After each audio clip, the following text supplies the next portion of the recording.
friends, it's Miss Period again, and today I'm going to talk a little bit more about a way in which we can think about our emotions, our feelings. One way we can think about our emotions is thinking about them in different zones. You might hear teachers talk about the zones of emotions, and that's what I'm going to talk a little bit more about today. So we can think about emotions as being in 4 different zones. First, we have what we would think about as blue zone emotions. Emotions are feelings that tend to be lower energy. Emotions like feeling sad, feeling sick, feeling tired, feeling hurt. And one way that helps me remember this group of emotions is by connecting it to an animal. And the animal that I connect this group of emotions to is this one, the sloth. When I think of a sloth, I think of an animal that moves really slowly, that tends to just want to be quiet and still. And that is a blue zone emotion. So that's our first group. Next, we can think about a group of emotions that we'll call the yellow zone group of emotions. These feelings are feelings like feeling excited, feeling silly, feeling worried, feeling scared. These emotions tend to be emotions in which we have more energy in our bodies. And sometimes we might have feelings like you have like this hair on your skin, like you might get goosebumps.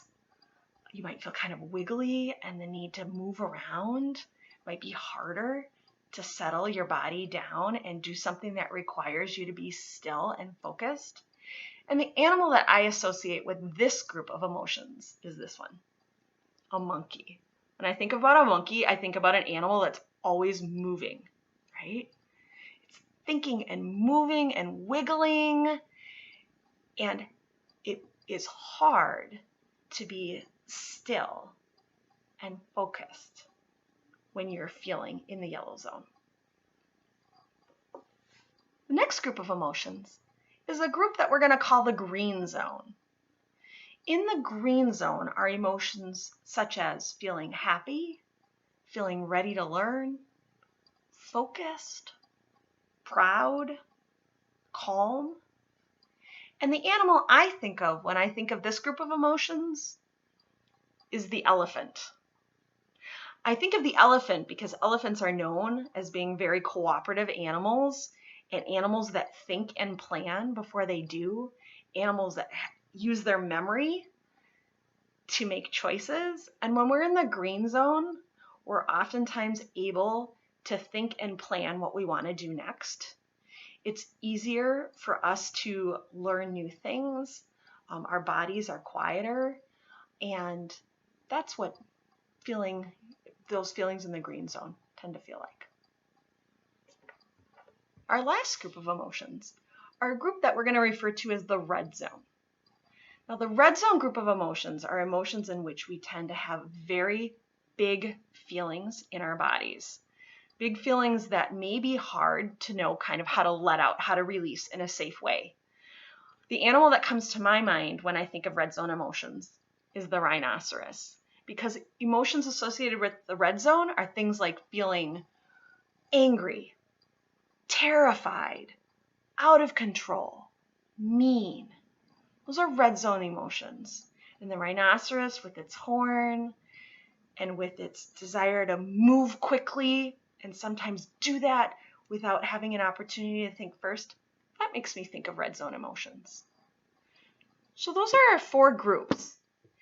And I want to make sure I stress the fact that emotions, feelings that we have, are not good or bad. There is no bad emotion. There is no good emotion. In fact, whether we're a kid or whether we're an adult, we experience all of the emotions. It depends on the situation, right? There are situations in which we would expect that many people would have a really big sad response. If you lose something or someone that you love, If something is really disappointing, you expected something to happen and you were looking forward to it and it didn't, yeah, having a blue zone emotion, that would be expected by a lot of people. Same with having a red zone emotion. There are times in which getting angry, feeling that anger in your body where you just want to explode, absolutely. That would be the expected thing in a lot of situations. And also, what people consider an expected response to a situation is really based a lot upon their own experiences, one's culture, one's language, one's background, all of that. And so there's a lot of variation, and that's okay. There are times in which we might have an experience and our response, our emotion, doesn't feel very good in our bodies, and we're looking for a way to get it out in a way that's safe. And there are tools, things that we can do to help us do that. And that's something we'll be talking about in later videos.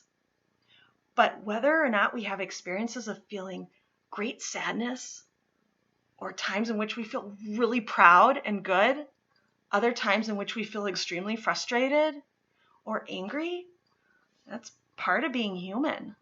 And that's not good or bad. That's just what it is, and that's okay.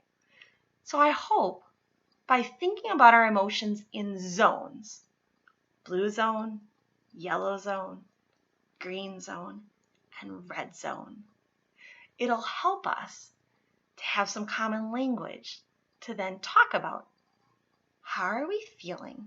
How are we thinking? How does that feeling, that emotion, feel in our bodies? Because each of us experience our emotions differently in our bodies. And then how do we let other people know what we're thinking and feeling, right? With that, hope you have a fabulous rest of your day, and I'll hope to see you soon at another video.